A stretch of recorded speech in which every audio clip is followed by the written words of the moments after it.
how should people think about systemic damage and recovery? Because obviously the nervous system and the way it interacts with the neuromuscular system is the site of all the action here, or at least a lot of the action. And the nervous system can in fact become fatigued. It's, that has a great capacity, but the whole system that we're talking about can be worked to the extent that even if a muscle group like the biceps or the back is being allowed to rest while you're training legs and other muscle groups, that your whole neuromuscular system needs rest. How does one determine whether or not your entire body needs complete rest or low level active rest or exercise of a different kind? Yeah, sure. So I want to actually tackle this because we're on the topic of hypertrophy. I'm assuming that that's the goal in mind here. Yes, here I'm asking specifically within the context of hypertrophy. I realize that for other training goals, the answer to this question could be quite different. Yeah, okay. So we actually do this in a couple of different ways. Let's start local and work back to systemic, right? Because number one, what you're really concerned about is at the local muscle level is, am I going to create excessive damage? And I don't necessarily mean muscle damage here, I mean injury, right? So the kind of rule of thumb we use is like 3 out of 10 in terms of soreness. If you're more than 3 out of 10 in terms of soreness, we're going to start asking questions. If you're higher than 6 out of 10, we're probably not training. This is a subjective measure. Total subjective measure, right? And you'll know very quickly, right? If you can barely graze your pec with your fingertip and then you're like, I don't care what you score that, we're not training. There's just no damage.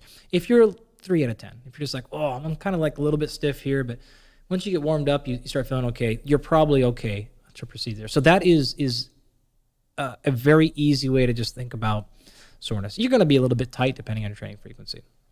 Now, zooming out to systemic, we use a whole host of things. So we actually have a whole host of biomarkers we use. You can get a lot of these from blood. So you can look at things like creatine kinase. That's the very common one, marker of muscle damage. We'll actually look at LDH. We'll look at myoglobulin. That's just like, if you think about hemoglobin is the molecule that carries oxygen throughout your blood. The myoglobin is the part of that's actually in muscle. So when muscle gets broken down, that gets leaked out and put in your blood. So that's one of the markers actually that's going to be associated with things like rhabdo, which is like you're going to see your urine is purple. It's extremely dark because you've got so much muscle breakdown that happens and kidneys get have a problem and you put a bunch of stuff in there. So we'll use those biomarkers. We'll actually also look at probably a couple of things you're familiar with, ALT and AST.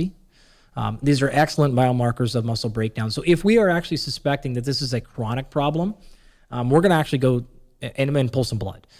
If it's just like, I'm super sore today, we're going to use that subjective marker. But if we're seeing this as constant, like, man, are we really pushing you way too much? Is there some sort of systemic problem?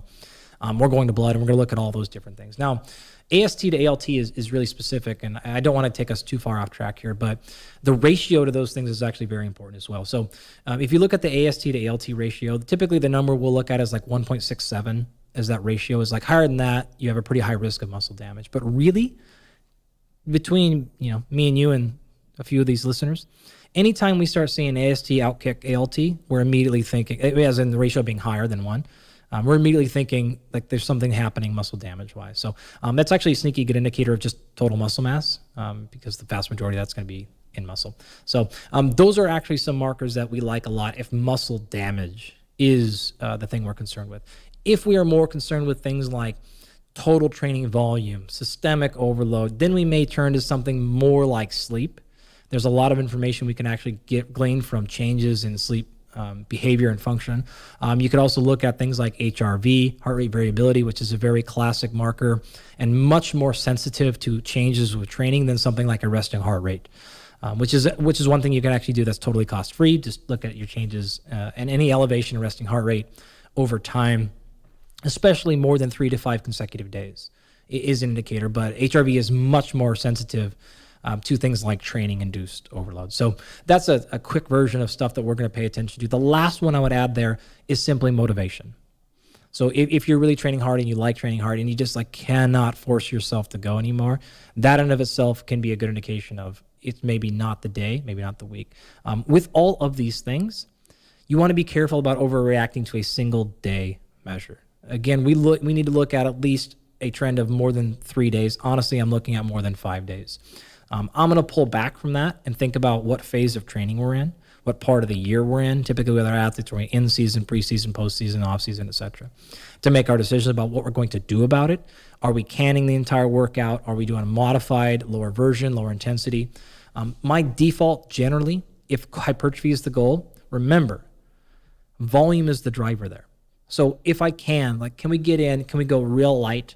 Let's go to 6 out of 10 RPE. So relative perceived exertion. Maybe we'll reduce the range of motion. Maybe we'll make it a little bit easier. Maybe go to machines, or instead of going a squat, we'll just do, leg extension, something like that. But I want to still get enough volume in there. That will keep you on target. And again, even going at 50%, not to high repetition, 50% for a set of 10, 3 sets. Just get a nice blood flow in there, get it in, get it out, aid in recovery, and then move on and come back the next day. That's probably what I would do rather than canning the entire session.